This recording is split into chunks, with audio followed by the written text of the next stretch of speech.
परमात्मा अपने चरित्र के माध्यम से श्री राम जी ने जो सबसे बड़ी शिक्षा दी है वो यही बहुत महत्वपूर्ण शिक्षा है कि प्रत्येक परिस्थिति में वी हैप्पी, मुस्कुराते रहें।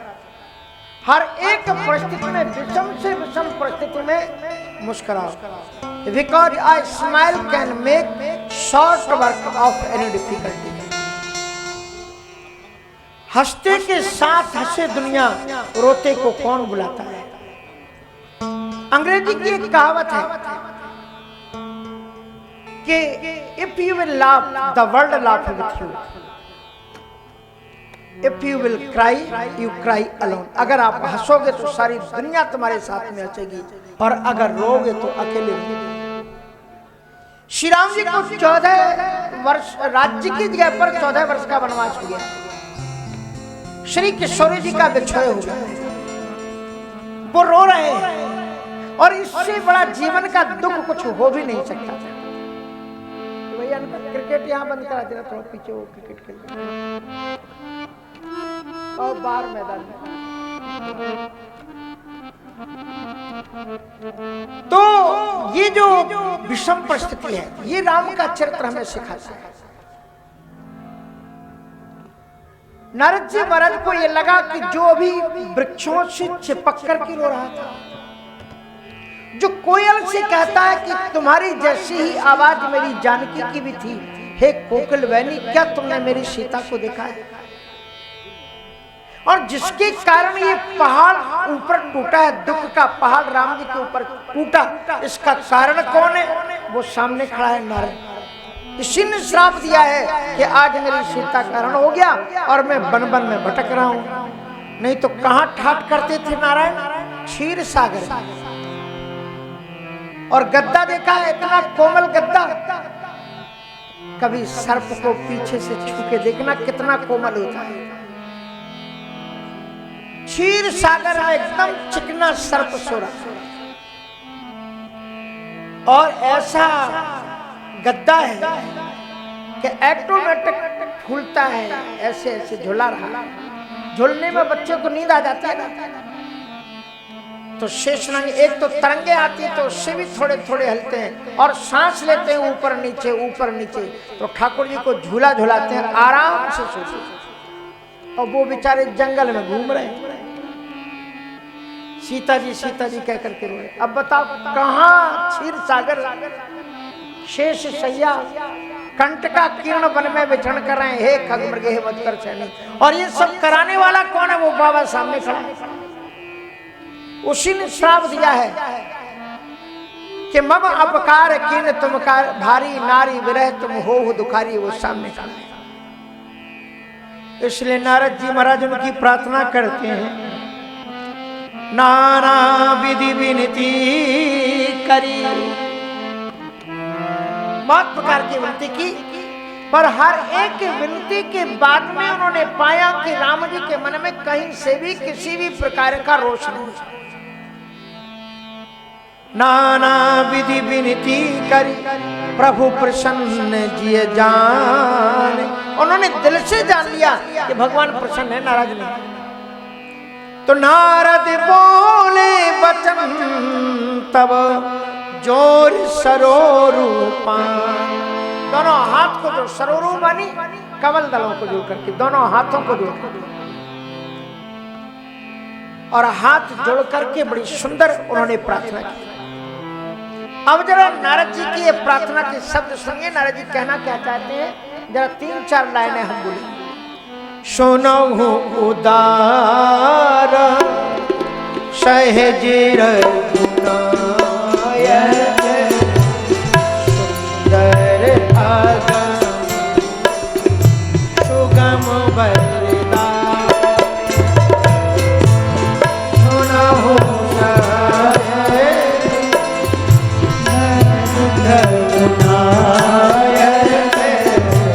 ये प्रसंग आपको अरण्य कांड में मिलेगा 41 दोहे में।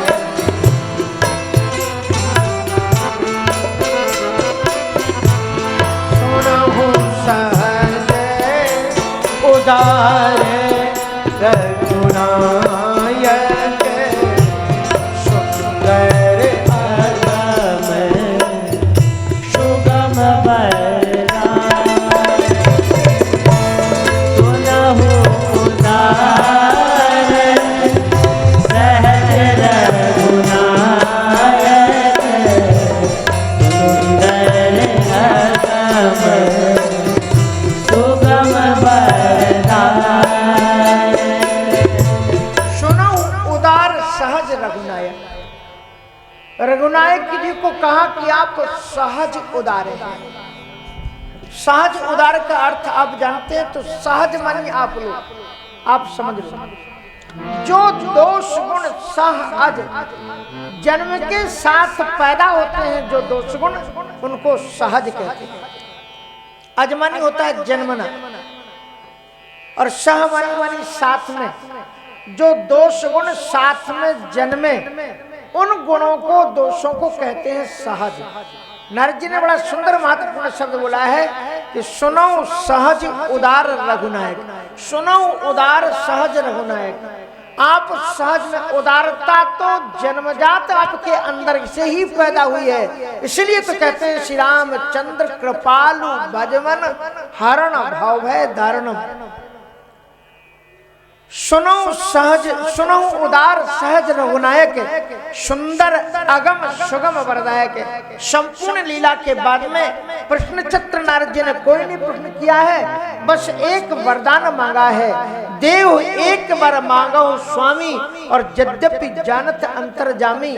और अंतर सबके बसहु जानो भाव को भाव।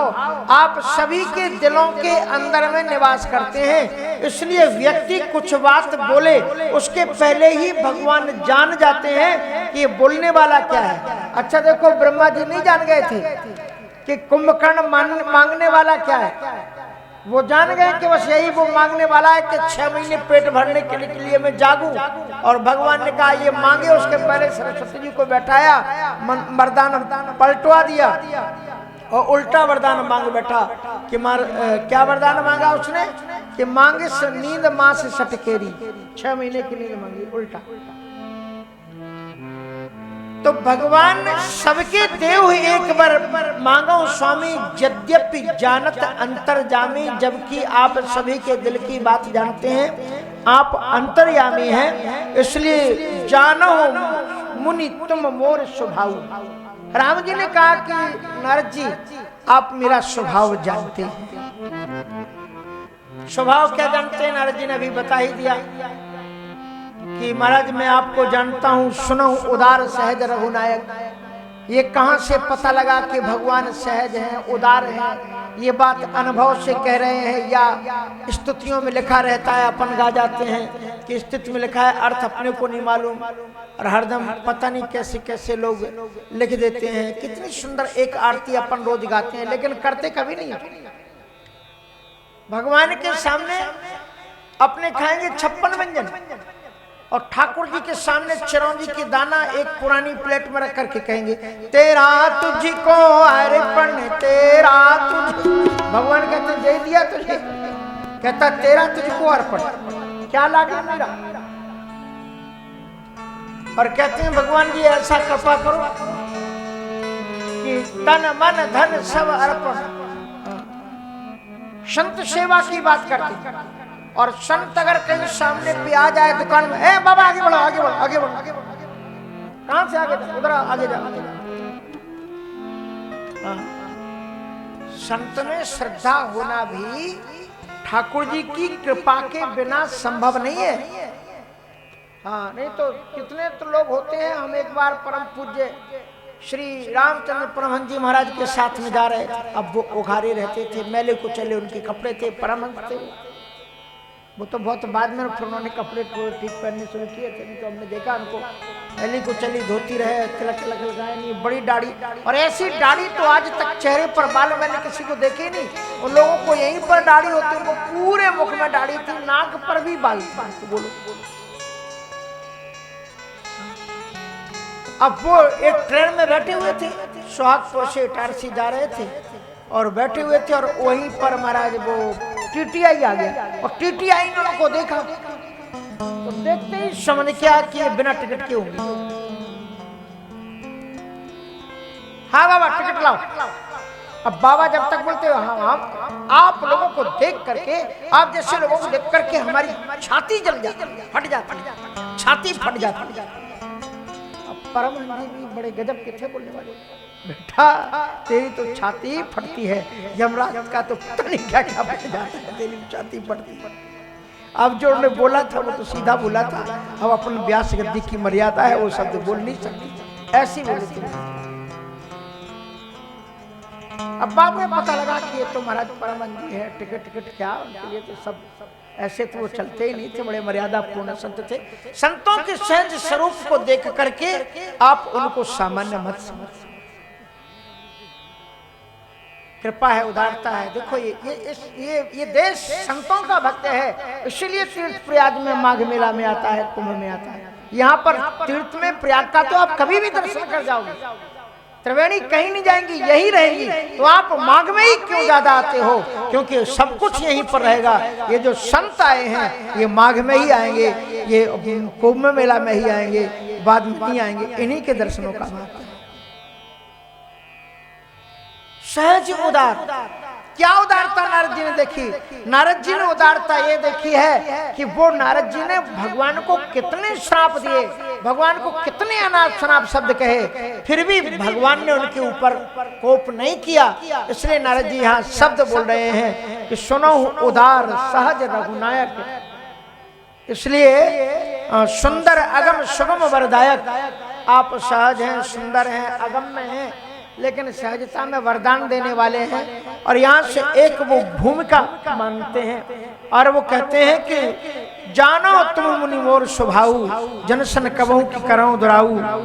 मेरे लिए भक्तों के लिए कुछ भी अधेय नहीं है, और इसलिए तुम्हें जो कुछ भी वरदान मांगना हो मांग लो। तो नारद जी ने क्या मांगा मालूम है आपको? महर्षि नारद जी को अगर नारायण ने ये कहा होता शिव का नाम जपो, तो यहाँ प्रकट हो गया कि कौन सा मंत्र बोला है शंकर जी नारायण ने। नारद जी भगवान से वरदान मांग रहे हैं कि राम सकल नाम राम सकल नाम का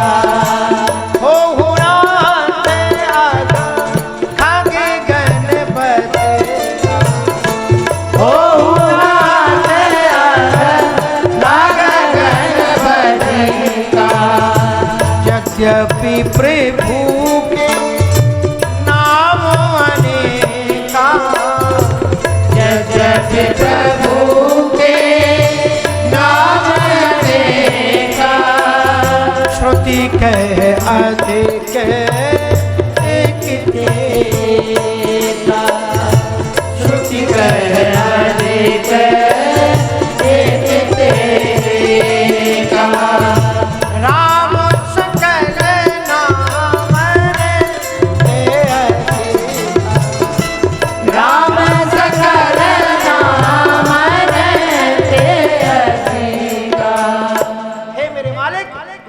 आपके अनेक नाम हैं और श्रुतियां कहते हैं वो सभी नाम एक से बढ़कर के एक हैं, पर मेरे ईश्वर मेरे पाप जिस नाम के कारण नष्ट हुए, मुझे जैसे पापी के।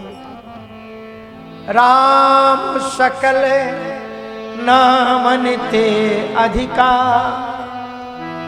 हो नाते अग खग गण बधिका। पाप रूपी पक्षियों को वध करने के लिए राम नाम से बढ़कर के कोई दूसरा नाम ना हो, ऐसी आप कृपा करें। क्योंकि मुझे जैसे, अच्छा देखो, एक बिगड़ा हुआ आदमी, अनजान आदमी, ना समझ आदमी कोई गलती कर दे तो उसकी गलती बड़ी मानी जाएगी कि समझदार आदमी गलती करे उसकी गलती बड़ी मानी जाएगी? किसकी मानी जाएगी? समझदार आदमी। और लोग डांटते हुए कहेंगे यार तुम तो पढ़े लिखे थे, तुमने ये काम ऐसे क्यों किया? एक अज्ञानी आदमी बिना ना समझ आदमी कर लेता, लेकिन तुमने ये काम क्यों किया? इसलिए तुम्हें डबल अपराध मिला, तुम्हें डबल दंड मिला। अब दूसरा कोई आदमी अनजाने में भगवान को गालियां दे दे, भगवान को श्राप दे दे, बात बन जाती। पर नारद जैसे संत ने गालियां दी, अपने स्वार्थ का पूर्ति नहीं हुई तो गालियां देने लग गए। सदा कपट व्यवहार, कपटी, पापी, क्या क्या कहा भगवान को। लेकिन मुझ जैसे अधम अभागे के भी पापों को इसी नाम से मुक्ति मिली। नारायण ने कहा जपहु जाए शंकर सतनामा और हुई है हृदय तुरंत विश्रामा। उसका प्रूफ यहाँ पर मिल गया कि यहाँ नारद जी उसी नाम को मानते हैं। यद्यपि प्रभु के नाम अनेका, भले ही आपके नाम तो अनंत हैं, लेकिन राम सकल नामंते अधिका हो नाथ अग खग गण बधिका। राम सारे नामों से परे।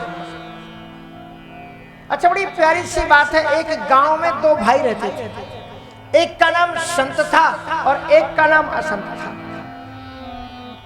अब देखो, हमारे यहाँ नाम रखने की बड़ी गजब की परंपरा थी पुराने जमाने में, अब तो थोड़ा सी अलग हो गई। पुराने जमाने में थोड़ा सा काला सांवला सा लड़का हो तो वो लोग क्या नाम रखते थे? कल्लू। हाँ। थोड़ा सा सांवला हो जाए, थोड़ा सा करिया हो जाए तो उसका नाम रख देते थे कल्लू। और थोड़ा सा गोरा हो तो भूरा। ऐसे गांव में नाम रख देते। थोड़ा सा सांवला हुआ तो उसको कह देते थे कल्लू, और थोड़ा सा भूरा हुआ तो थोड़ा सा गोरा सा हुआ तो उसका नाम भूरा। अब महाराज ऐसे ही नाम रख लेते थे। तो संत से उसका नाम रख लिया क्योंकि आचरण उसके उतने अच्छे नहीं थे, संतों में वो श्रद्धा नहीं रखता था, इसलिए संत नाम रख दिया। और एक पाठ पूजा में भावना रखता था, उसका नाम संत रख दिया। कालोपरांत में संत की तो भगवान में श्रद्धा थी, जब पाठ पूजा और संतों में अपार श्रद्धा थी, लेकिन असंत पूरा नास्तिक था। माता पिता के चले जाने के बाद संयोग की एक बात आई। एक दिन गांव में कुछ संत पधारे।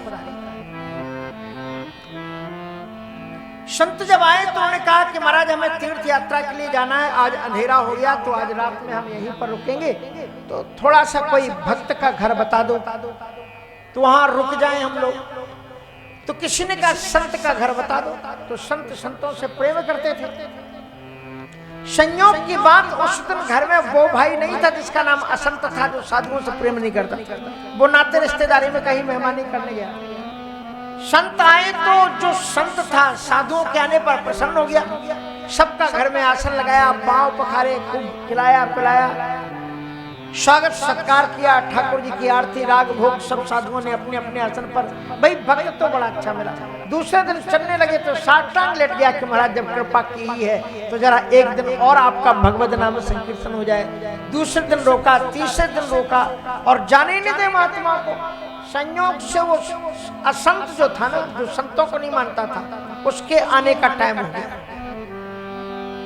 और यूं ही वो गांव में आया तो गांव वालों ने ऐसा भरा उसे कि पूछो मत, कि तेरे भाई ने सब बर्बाद कर दिया। अरे 20-20, 25-25 संड वसंड वो मोटे तंगड़े साधु लोग घर में पड़े।